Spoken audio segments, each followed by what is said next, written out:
We are looking at how to pronounce this word as well as how to say more interesting and more confusing words in English, some of the most mispronounced ones in fact, including from geometry, so make sure to stay tuned for those. So in British English, this is normally said as parallelogram.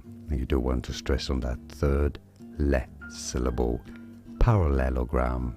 In British English, in American English, however, it is normally said as parallelogram, parallelogram, pe, more of a pe sound at the beginning rather than a pa sound in American English.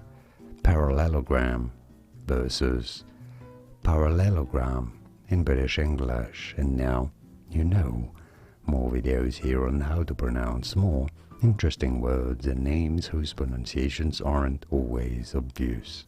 I'll see you there to learn more. Thanks for watching.